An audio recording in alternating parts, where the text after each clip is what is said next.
Hello students, बच्चों मेरी तबीयत थोड़ा ख़राब हो जाने की वजह से मैं वीडियोस आपके लिए नहीं बना पाई। अभी भी मेरी तबीयत ठीक नहीं है, फिर भी बच्चों की डिमांड्स आ रही है कि मैम प्लीज़ वीडियो बना दीजिए, इंपॉर्टेंट क्वेश्चंस की क्वेश्चन बैंक के क्वेश्चन सॉल्व करवा दीजिए। तो बच्चों आज हम आपके लिए लेकर आए हैं केमिस्ट्री के क्वेश्चन बैंक के कुछ ऑब्जेक्टिव क्वेश्चंस लेके आए हैं।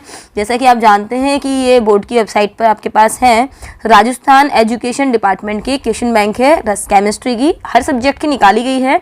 तो मैं आज आपको ये सॉल्व करवा रही हूँ। ठीक है, देखते हैं बच्चों आज की क्वेश्चन बैंक सॉल्व करते हैं। आइए स्टार्ट करते हैं। बच्चों अब कोशिश करेंगे आपके लिए वीडियो अवेलेबल कराने की। तबीयत तो ठीक नहीं है, आवाज़ से आपको पता चल रहा होगा कि हाँ मैम की तबीयत ठीक नहीं है। चलिए कोई बात नहीं, स्टार्ट करते हैं, कोशिश करते हैं आपके लिए अच्छे से अच्छा करने की। आइए बच्चों, फर्स्ट क्वेश्चन है, निम्न में से हाइड्रोजन बंध युक्त आणविक ठोस है। बच्चों ये आपका लेसन नंबर 1 का क्वेश्चन है। इसका आंसर है अपना HF। हाइड्रोजन बंध युक्त कौन कौन से हैं बच्चों इसके अंदर? HF है, H2O है और अमोनिया है। बाकी आपको बता दें HCl एक ध्रुवीय आणविक ठोस है, मैथेन एक अध्रुवीय आणविक ठोस है और यह भी कैसा आएगा? ध्रुवीय आएगा। ठीक, नेक्स्ट देखिए, BCC काय केंद्रित घनीय इकाई कोष्ठिका में, ये आपका भी लेसन नंबर 1 का क्वेश्चन है। इसके अंदर कितने आते हैं बच्चों? 2 आएंगे इसके अंदर। ठीक है, यहाँ से नेक्स्ट देखिए, मूर्खों का सोना किसे कहते हैं? लेसन नंबर 1, फिर से आंसर है FES। प्रत्येक गोले के लिए चतुष्फल की रिक्तियां, याद कीजिए गोले के लिए चतुष्फल की रिक्तियां होती है डबल 2n, ठीक है, और अष्टफल की रिक्तियां होती हैं n। तो टोटल रिक्तियां अगर आपसे पूछी जाती हैं तो वो कितनी आएंगी बच्चों? 3n आएंगी। ठीक है, ये भी आपका क्वेश्चन लेसन नंबर 1 से ही है। नेक्स्ट क्वेश्चन देखिए बच्चों, अर्धचालकों की चालकता ताप बढ़ाने पर बच्चों बढ़ती है। तीनों की बता देती हूँ मैं आपको कि अगर आपके पास आता है सुचालक की चालकता ताप बढ़ाने पर क्या होगी, तो बच्चों सुचालकों की घटती है। ठीक है, और अर्धचालकों की चालकता ताप बढ़ाने पर क्या होगी? बढ़ेगी। ये बता दिया आपको। अक्रिस्टलीय ठोस का उदाहरण है बच्चों, बहुत अच्छा क्वेश्चन है यहाँ से। NaCl एक आयनिक ठोस है, जिंक सल्फाइड भी एक आयनिक ठोस है, कॉपर धातु एक धात्विक ठोस है, जबकि अक्रिस्टलीय ठोस किस में आएगा? कागज में आएगा। क्यों आएगा? क्योंकि कागज बच्चों एक पॉलीमर है, इसीलिए यहाँ पर क्या आएगा? ये अक्रिस्टलीय ठोस का उदाहरण आएगा। जो भी पॉलीमर्स आएंगे बच्चों वो सारे किसके आएंगे? अक्रिस्टलीय ठोस। जैसे आपसे कह दिया पॉलीविनाइल क्लोराइड, पॉलीएथीन, ये सारे किसके हैं? अक्रिस्टलीय ठोस के हैं।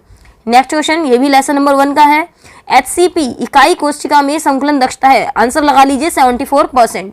आपके पास भी होंगे यहाँ से, ये क्वेश्चन बैंक होगी आपके पास, या तो मोबाइल में होगी आपके पास, या आप डाउनलोड कर लीजिए, हमारे साथ साथ सॉल्व करते चलेगा। शेयर जरूर कर दीजिएगा बच्चों। चलिए आगे करते हैं इसे सॉल्व। क्वेश्चन क्या है आपका? ऐसा अर्धचालक जिसका उपयोग संकेतों को तुरंत पहचानने में होता है। बच्चों इसका आंसर है गैलियम आर्सेनाइड। ये भी लेसन नंबर 1 का है, लेकिन मैं आपको बता दूं ये आउट ऑफ कोर्स चला गया है, सिलेबस से बाहर चला गया है ये, फिर भी मैंने इसका आंसर बता दिया है। इसका आंसर है गैलियम आर्सेनाइड। देख लेते हैं, इस पेज पर केवल एक ही है, आगे ऑप्शन देखते हैं। ये देख लीजिए बच्चों, बी आंसर लगा हुआ है, इसका नाम है गैलियम आर्सेनाइड। सहसंयोजी ठोस, वेरी गुड, बहुत अच्छा क्वेश्चन है, ये आपके बोर्ड एग्जाम में आया हुआ क्वेश्चन है। तो आपको बता दें यहाँ से आंसर क्या आएगा? हीरा। हीरा सहसंयोजी ठोस है, या बच्चों इसको नेटवर्क ठोस भी कहते हैं।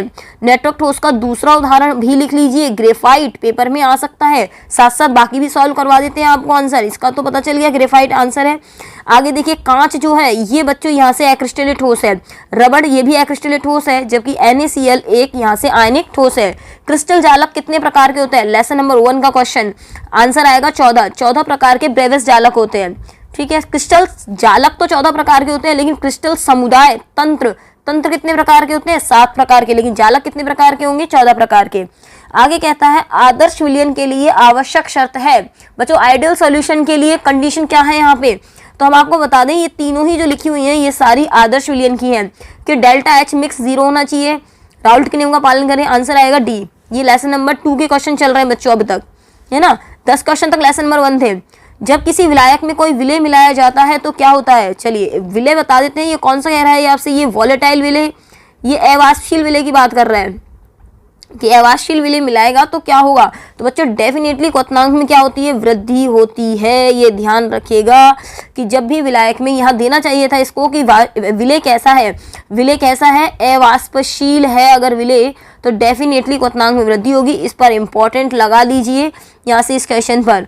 कौन सा एक नियम एक गैस की द्रव में विलेयता के मध्य संबंध को बताता है? बच्चों गैस की बात आती है तो आंसर आएगा हेनरी का नियम, क्योंकि राउल्ट का नियम जो आता है ये केवल 2 द्रवों के लिए होता है। वान ट हाफ का नियम इसको बताता नहीं है। वान ट हाफ का नियम सीधी सीधी बात है, वो उसकी बात करता है, ICRT की बात करता है यहाँ से, और वान ट हाफ जो है वो आपके हट भी गया है यहाँ से। वाष्प ताप का अवनमन इसमें है ही नहीं। निम्न में से अणु संख्या गुण नहीं है, मतलब अणु की संख्या पर निर्भर नहीं करता। आंसर लगा लीजिए, इसका आंसर है बी, हिमांक। नेक्स्ट क्वेश्चन देखिए बच्चों, कौन सा द्रव राउल्ट के नियम से धनात्मक विचलन दर्शाता है? धनात्मक विचलन का मतलब हो गया कि डेल्टा एच भी पॉजिटिव आ जाए, डेल्टा वी भी पॉजिटिव आ जाए। तो यहाँ से पॉजिटिव किसके लिए आएगा बच्चों? पानी में जब HCl मिलाते हैं तो डेल्टा एच नेगेटिव आता है क्योंकि ऊष्मा उत्सर्जित होती है। यहाँ भी आएगा। आंसर इसमें से एक होना चाहिए, बेंजीन क्लोरोफॉर्म और बेंजीन मेथिनॉल। देख लीजिए बच्चों, आंसर आएगा इसका बेंजीन प्लस मेथिनॉल। दो द्रवों का विलयन जो संगठन में परिवर्तन किए बिना एक निश्चित ताप पर आश्रित होता है, इसका आंसर लगा लीजिए, स्थिर क्वाथी मिश्रण। नेक्स्ट क्वेश्चन है, 25 ग्राम शर्करा को 250 ml में घोलकर बनाया गया, इस विलयन का भार आयतन प्रतिशत कितना होगा? तो बच्चों हम सूत्र बता दें इसका, परसेंट W/V बराबर WA/V गुणा 100 होता है। W कितना है? 25 ग्राम, V कितना है? 250 ग्राम, इंटू कितना है? 100। सॉल्व कर लीजिए इसको, 25 एकम 25, ये सी से कट गया, कितना आंसर आ गया? 10%। आंसर कितना आ जाएगा? 10%। किसी स्वतः प्रेरित अभिक्रिया के लिए साम्य स्थिरांक तथा ई सेल तथा जी के मान होंगे। तो आपको बता दें, कोई अभिक्रिया जब स्वतः होती है तो उसके लिए ई सेल हमेशा पॉजिटिव होता है, ठीक है। स्वतः अभिक्रिया हो रही है, इसका मतलब डेल्टा जी क्या होगा? नेगेटिव होगा। तो अब आप ये देखिए, दो चीजें किस में मिल रही है? पॉजिटिव और नेगेटिव। तो आप कह रहे हैं ए और बी में मिल रही हैं ये चीजें। अभी लेस देन 1 होगा साम्य स्थिरांक, डेफिनेटली के का मान जो होगा वो 1 से ज्यादा होना चाहिए इसके अंदर, तो के का मान 1 से ज्यादा, आंसर आ जाएगा बी। आगे देखिए बच्चों, यहाँ से क्वेश्चन कह रहा है कि जिंक +2 से जिंक से 0.76। बच्चों यहाँ से एक चीज गलत दी हुई है, जिंक के लिए ई नोट की वैल्यू -0.76 वोल्ट आएगी और ई नोट इसके लिए आएगी अपने पास +0.34, ठीक है। ये यहाँ से सॉल्व कर लेते हैं, थोड़ा क्लियर कर लेते हैं एरिया, यही सॉल्व कर लेंगे बच्चों यहाँ से अपन। इसका आंसर तो हमको लगा के देना है। आगे देखिए, इसके अंदर आंसर वैसे इसका आएगा 1.10। कैसे आएगा वो आपको बता देते हैं। आंसर होता है, सूत्र होता है ई सेल बराबर ई कैथोड माइनस ई एनोड, ठीक है। ई कैथोड, कैथोड का काम कौन करेगा? कॉपर, और एनोड का काम कौन करेगा? जिंक। तो एनोड तो हो गया जिंक और कैथोड हो गया कॉपर, माइनस वाला एनोड होता है, ठीक है। कैथोड की जगह रख दीजिए 0.34 माइनस 0.76। इसको सॉल्व जब आप करेंगे तो आंसर आएगा 1.10, मतलब 0.34 और 0.76 को जोड़ दीजिएगा, आंसर आ जाएगा आपका। मानक हाइड्रोजन इलेक्ट्रोड का विभव, बच्चों मानक हाइड्रोजन इलेक्ट्रोड का विभव माना जाता है 0। सेल स्थिरांक की इकाई x बराबर L/A होता है। अगर आपने सॉल्व करा है पूरा पेपर, अगर आप पूरा कोर्स पढ़ चुके हैं तो हम आपको बता रहे हैं, L की इकाई होती है सेंटीमीटर, एरिया होता है सेंटीमीटर स्क्वायर, तो 1 सेंटीमीटर आ गया। 1 सेंटीमीटर का मतलब हो गया सेंटीमीटर इनवर्स। देखिए इसके बाद किस में आता है ये अपने पास, ये यहाँ से हमने स्वैप कर लिया है नेक्स्ट पेज, तो ये देख लीजिए आंसर आ गया ये सी, सेंटीमीटर इनवर्स। आगे कह रहा है गैल्वेनिक सेल के लिए कौन सा कथन सत्य नहीं है? इसने कैथोड एनोड की बात की हुई है, तो हम आपको एक चीज सिखा देते हैं इसके लिए। एलोन, एलोन होता है बच्चों एनोड, एल होता है लेफ्ट, ओ होता है ऑक्सीडेशन। ओ का मतलब क्या होता है बच्चों? यहाँ से ओ का मतलब होता है यहाँ से ऑक्सीडेशन, और एन का मतलब होता है बच्चों नेगेटिव। तो एनोड कहता है ये ऋणावेशित होता है, बिल्कुल एनोड कैसा होता है? ऋणावेशित, पहला कथन सत्य है। कैथोड धनावेशित, निश्चित रूप से एनोड ऋणावेशित, कैथोड धनावेशित होगा। एनोड पर अपचयन होता है, नहीं जी, एनोड पर तो क्या होता है? ऑक्सीकरण होता है। तो डेफिनेट सी बात है यही कथन जो है वो गलत है, एलोन से याद कर लीजिए। आगे कह रहा है कि इस इक्वेशन के लिए नेन्सर्ट समीकरण क्या होगी? देखिए भैया नेन्सर्ट समीकरण हम बता देते हैं। इसके लिए इक्वेशन हम लिख लेते हैं, हम पहले ऑप्शन पे ध्यान ही नहीं देते हैं। E बराबर ई नोट माइनस 0.0591 अपॉन एन, और ये होता है ln, और यहाँ पे रखते हैं अपन k। अब इसके अनुसार तो ये कोई सी भी सही नहीं बैठ रही है, तो कोई बात नहीं, हम सही बैठाएंगे। E बराबर, इसको माइनस को रिप्लेस कर देते हैं, ई नोट, इसको अगर आप रिप्लेस करते हैं प्लस से, सॉरी प्लस नहीं माइनस से रख देते हैं, इस चीज को हम लिख सकते हैं RT/NF, और ये ln, और k का मतलब होता है ऊपर प्रोडक्ट और नीचे रिएक्टेंट, ठीक है। इसको हटा दी हमने। अब हमने इक्वेशन में देखा सब चीजें किस में दी हुई हैं? प्लस में दी हुई हैं। प्लस का मतलब इस इक्वेशन को आपको प्लस बनाना है, तो आपको क्या करना होगा? यहाँ से प्लस बनाने के लिए बच्चों इस इक्वेशन में थोड़ा सा चेंज करना होता है। ई बराबर ई नोट, माइनस की जगह क्या आ जाएगा? प्लस, RT की जगह RT, NF की जगह NF, और ये प्रोडक्ट अपॉन रिएक्टेंट की जगह यहाँ आ जाएगा ln, और ऊपर तो आ जाएगा रिएक्टेंट, है ना, और नीचे आ जाएगा अपना प्रोडक्ट। बस अब अपने को सॉल्व कर देना है, इसके आंसर क्या आएगा। ठीक है, अब आंसर के लिए यहाँ पर रिएक्टेंट क्या दिया हुआ है, रिएक्टेंट दे रखा है Mn+, तो Mn+ को रख देते हैं यहाँ पर। तो आंसर आएगा हमारा E बराबर E0 प्लस RT बटा NF ln, और ये ऊपर आ जाएगा अपना Mn+। अब ये देख लेते हैं ये कहाँ मैच कर रही है इक्वेशन अपनी। तो यहाँ वाली पहली वाली तो गलत हो गई, दूसरी वाली में E बराबर E0 है प्लस RT, देखिए मैच करते जाइए। 1 बटा Mn+ दे रखा है, ये भी नहीं हो सकती है। सी वाली देखिए क्या दे रखी है अपने पास, RT बटा NF नहीं दे रखा है। सी वाली देखिए, ये वाली देखिए डी वाली, E बराबर E0, बिल्कुल बच्चों डी वाली इक्वेशन सही बैठ गई है हमारी। बाकी सबको इरेज कर दीजिए। अब अपने पास आंसर आ चुका है डी, आंसर इसका क्या है डी। लोहे पर जंग रोकने का सर्वोत्तम उपाय, तो बच्चों आंसर कर दीजिए गैल्वेनाइजेशन कर सकते हो या टिन की परत चढ़ाकर। देखिए आंसर इसका आ जाएगा टिन की परत चढ़ाकर। ये सारे क्वेश्चन जो 24 तक हमने करा है ये लेसन नंबर 3 के क्वेश्चन थे। अब है बच्चों लेसन नंबर 4। किसी अभिक्रिया का वेग स्थिरांक नियम में से निर्भर करता है। किसी अभिक्रिया का वेग स्थिरांक बच्चों k बराबर होता है अपना, k बराबर अपना वेग नियम कहता है r बराबर k, और यहाँ क्रिया कारक की सांद्रता। सीधी सीधी सी बात है, वेग स्थिरांक निर्भर किस पे कर रहा है, क्रिया कारक की सांद्रता पर। तो आंसर लगा लीजिए यहाँ पर सांद्रता पर। ठीक है, तो अभिक्रिया का वेग स्थिरांक नियम किस में से निर्भर करता है, तो निर्भर कर रहा है किसके ऊपर, सांद्रता पर निर्भर करता है। कि सांद्रता अगर ज्यादा होगी तो वेग स्थिरांक बढ़ेगा घटेगा जो भी है यहाँ पर, है ना बच्चों। यहाँ से थोड़ा सा मैंने रॉन्ग बोल दिया, सांद्रता पर निर्भर नहीं करेगा ये।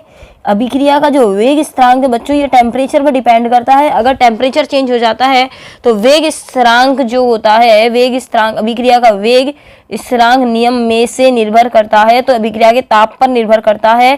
क्योंकि टेम्परेचर चेंज होने पर यहाँ से सांद्रता चेंज होने पर अभिक्रिया का वेग स्थिरांक नहीं बदलता है। कोटि भी वही रहती, कोटि नहीं कहेंगे, इसके अंदर सांद्रता की बात कर रहे हैं। सांद्रता कुछ भी बदल जाए, वेग स्थिरांक यहाँ से नहीं बदलता है, टेम्परेचर चेंज करने में बदलता है। 26वां प्रश्न बच्चों बहुत अच्छा है।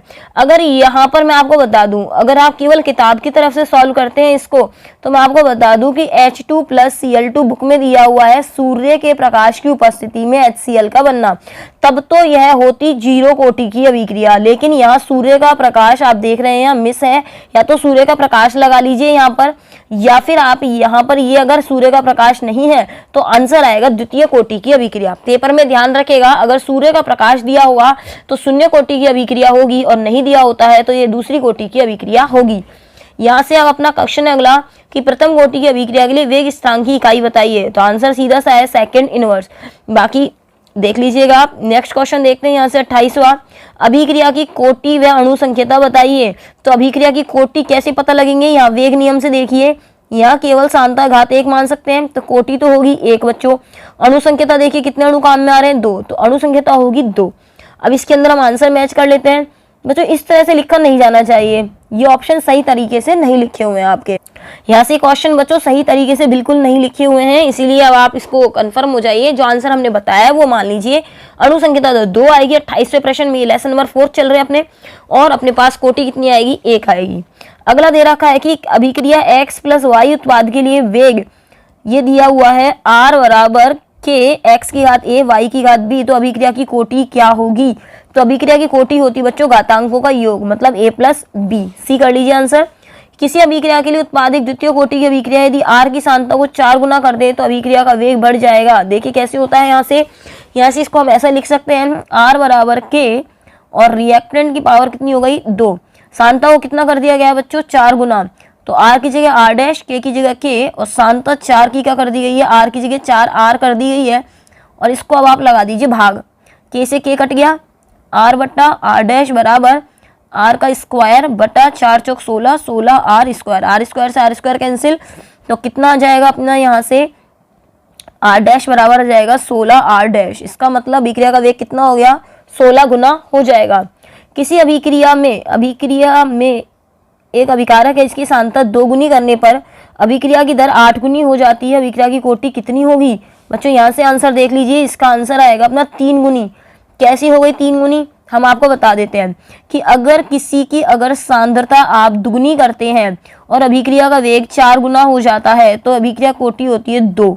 अगर अभिक्रिया का वेग यहाँ से दुगना करने पर यहाँ से कितनी हो जाती है सांता 8, अभिक्रिया की दर कितनी हो जाती है 8 गुनी, इसका मतलब 2 की घात कितनी हो गई 3, तो ये 8, तो अभिक्रिया कोटि कितनी हो गई 3। और अगर उतना ही रहता है, सांता को दुगना अगर कर रहे हो, सांता को कितना कर दिया दुगना, और वहां पर उसकी वेट भी दुगनी ही रहती है, तो यहाँ पर जितना चेंज करते हो उतना ही रहता है, तो अभिक्रिया कोटि होती है 1। तो दुगना कर दिया तो 2 की घात अगर 3 करोगे तभी तो 8 आएगा, इसीलिए कितना आ गया यहाँ से 3। रेडियो एक्टिव विघटन की अभिक्रिया कोटि, बहुत अच्छा क्वेश्चन है 32, इसका आंसर कितना आएगा, कोटि होती है बच्चों प्रथम कोटि की अभिक्रिया। आगे देखो क्वेश्चन, यह आलेख किस कोटि की अभिक्रिया को दर्शाता है। बच्चों यहाँ से आप देख रहे हैं टी हाफ जो है वो कांस्टेंट है, चेंज नहीं हो रहा है। टी हाफ कांस्टेंट किसके लिए चेंज नहीं होता है, ये होता है प्रथम कोटि के लिए। प्रथम कोटि की अभिक्रिया अर्धायु निर्भर करती है, यह आएगी आपकी वेग स्थिरांक पर। कैसे, क्योंकि प्रथम कोटि का जो सूत्र होता है वो होता है k बराबर 0.693 अपॉन टी हाफ, क्या आ रहा है केवल इसके अंदर k, तो वेग स्थिरांक पर निर्भर करती है। 34 नंबर तक के प्रश्न थे बच्चों आपके लेसन नंबर 4 के। आगे देख लेते हैं, निम्न में से धनावेशित कोलाइडिसोल है, तो आपको बता दें इसके अंदर से धनावेशित कोलाइडिसोल आएगा C, ये आपको याद रखना पड़ेगा, ये नीलेटिन नहीं है जिलेटिन है। और ये वाला होता है ऋणात्मक सोल, क्योंकि सल्फाइड कणों का अधिशोषण करता है। अगला क्वेश्चन देखें, सिल्वर सोल में उपस्थित सिल्वर के कणों का आकार 6 गुणा 10 की घात -5 होने पर सोल का रंग होगा। आंसर लगा लीजिए बच्चों, सोल का रंग कैसा होगा, पीला नारंगी होगा। लेकिन अगर आपके पास आ जाता कि यहाँ पर सोल के कणों का कितना होता 9 गुणा 10 की घात -5 होता, तो आंसर आ जाता लाल नारंगी। ठीक है, तो ये वाला तो आंसर है 6 गुणा 10 की घात -5 पे, और ये आंसर है 9 गुणा 10 की घात -5 पे। साबुन के लिए क्रांतिक मिसेलीकरण सांद्रता कितनी होगी, आंसर देख लीजिए बच्चों, सीएमसी की वैल्यू होती है 10 की घात -3 मोल प्रति लीटर। 38वां क्वेश्चन बहुत अच्छा है बच्चों, कैशियस पर्पल क्या होता है, ये होता है गोल्ड का कोलाइडी विलियन। आगे देखें, और जो एजी का होता है ना वो होता है आर्जिरोल वाला, प्रोटोजिरोल आर्जिरोल वाला। भौतिक अधिशोषण का गुण नहीं है बच्चों, यहाँ से देखिए ताप बढ़ाने पर ये कह रहा है बहुआण्विक परत डेफिनेटली बनती है, उत्क्रमणीय भी होता है, वांडर वाल्वल होते हैं, लेकिन ताप बढ़ाने पर अधिशोषण की दर बच्चों घटती है, जबकि रासायनिक अधिशोषण में बढ़ती है, तो आंसर लगा लीजिए सी। 40वां प्रश्न देखिए, गोताखोरी में श्वसन हेतु यंत्रों में निम्न गैसों का मिश्रण होता है। आंसर बहुत अच्छा है बच्चों, हीलियम और ऑक्सीजन का मिश्रण होता है। यहाँ पे नाइट्रोजन और ऑक्सीजन सामान्य होती है, जबकि यहाँ हीलियम और ऑक्सीजन होती है। ये पेज सॉल्व कर लेते हैं बच्चों, उसके बाद आगे का हम करवाएंगे नेक्स्ट पीडीएफ में। निम्न में से कौन हाइड्रोजन बंधन नहीं बनाता, बच्चों इसका हम सीधा सा उत्तर बता देते हैं। एक तो हाइड्रोजन बंधन बनाने के लिए फोन लगाइए और एक हाइड्रोजन लगाइए, और इनके मिश्रण से बनाती जाइए। एफ और एच के मिश्रण से बनता है HF, ऑक्सीजन से और H से मिलाने में मिलता है H2O, और नाइट्रोजन और H के मिलाने से मिलता है NH3। इसके अलावा जो भी मिल जाए वही हो गया आंसर, HCl नहीं बनाएगा। निम्न में से किसकी आणविक भर का मान अधिकतम है, देखिए नेक्स्ट क्वेश्चन, निम्न में से आणविक भर का मान, तो बच्चों मैग्नीशियम 12, फिर ये 13, ये 14 और ये 15, एक ही आवर्त में बनाए जा रहे हैं। फास्फोरस जो होता है इसका आयनिक बॉन्ड यहाँ पर सबसे ज्यादा होगा।